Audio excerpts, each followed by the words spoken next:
Je suis très heureux d'ouvrir officiellement ces 3 jours de rencontres autour de la seconde reconstruction et de son urbanisme. Quand on prononce un discours, on est toujours partagé entre 2 risques, celui de la sécheresse et celui de la grandiloquence. J'assumerai le risque second en disant que nous vivons peut-être un moment historique pour la ville de Saint-Dié-des-Vosges, dont ces rencontres sont finalement le point d'orgue. Moment historique que celui de ce changement de regard qui a commencé à s'opérer en 2015-2016, à partir de 2015-2016, avec une série d'initiatives ou de reconnaissances, les unes officielles, avec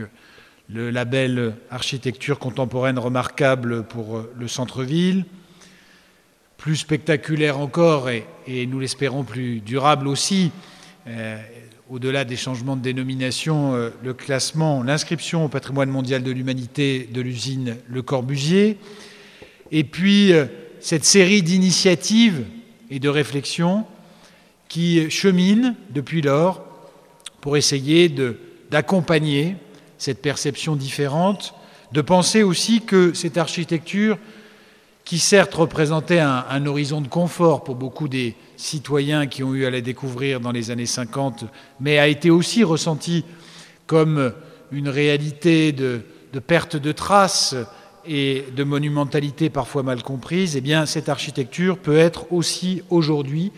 l'objet d'innovation, l'objet d'une espérance et d'une fierté pour les habitants de cette ville. Alors bien sûr, pendant ces 3 jours, il ne sera pas question que de Saint-Dié-des-Vosges, on parlera aussi de Saint-Lô, de Coutances, d'Avranches, du Havre, bien sûr, exemple le plus spectaculaire avec l'architecture d'Auguste Perret, de cette relecture, de cette réappropriation par les habitants d'une architecture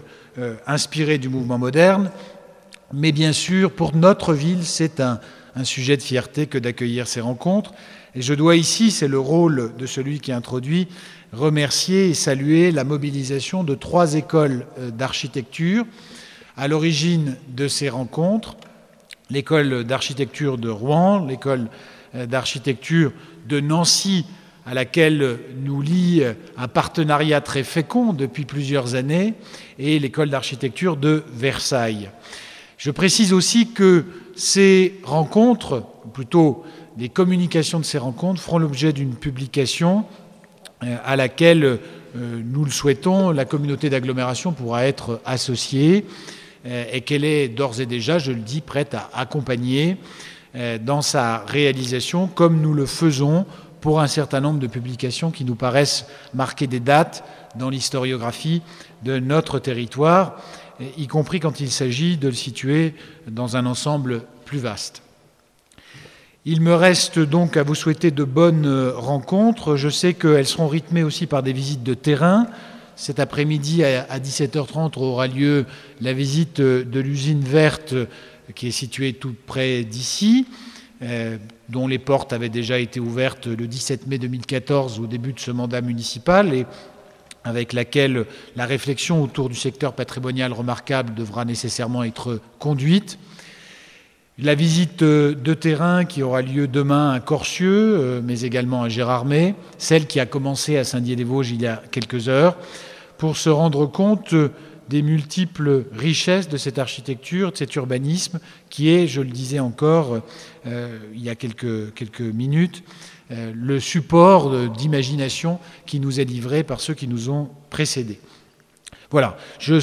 serai pas avec vous cet après-midi, mais je vous retrouverai demain après-midi et après-demain matin pour suivre l'ensemble des exposés qui seront prononcés. Je salue également l'ensemble des étudiants, chercheurs qui sont présents dans la salle, les déodaciennes et déodaciens qui se sont mobilisés, les habitants aussi d'autres communes, y compris de communes également reconstruites comme Saulcy-sur-Meurthe. Bonne rencontre à vous toutes et à vous tous et réfléchissons bien sur ce qui s'est passé et sur ce qui se passera demain dans des villes comme la nôtre. Dans quelques heures sera installé le comité du programme Action Cœur de Ville pour lequel notre ville, vous le savez, a été retenue et dont le lancement officiel a été donné par le président de la République qui s'est rendu à Saint-Dié-des-Vosges le 18 avril dernier. Là aussi, dans la redynamisation d'un centre-ville, la relecture de son architecture issue de la reconstruction en particulier, l'articulation, la couture entre cette partie de la ville détruite, incendiée à Saint-Dié-des-Vosges et la partie ancienne située près de la gare, eh bien tout cela ne peut pas être complètement absent des réflexions de redynamisation. Je dirais même le contraire, le pari que nous avons fait, il est double en début de ce mandat. D'une part, que cette histoire de la reconstruction n'appartenait à personne en propre, sinon à toutes les Déodaciennes et à tous les Déodaciens.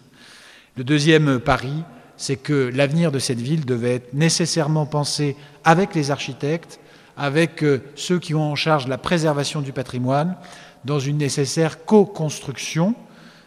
qui n'oppose pas les uns aux autres, mais au contraire cherche à nouer ensemble les énergies. Bonne rencontre à vous toutes et à vous tous.